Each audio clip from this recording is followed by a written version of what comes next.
Just spend money. He's the doctor.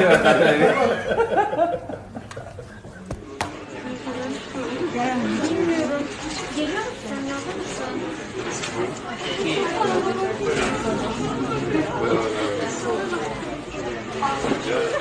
Covid-19 salgını başladığı günden itibaren gitmek zorunda olduğum bir yer olmadığı için gönüllü olarak karantina altındayım ailemle birlikte.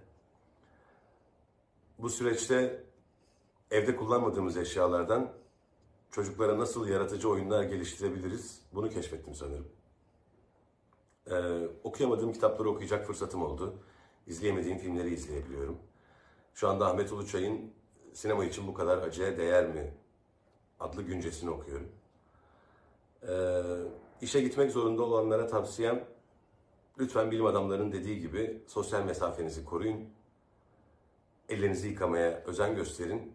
Sizin ve her şeyden önce etrafınızdakilerin sağlığı için lütfen alınacak kuralları en üst seviyede almaya özen gösterin. Herkese sağlıklı.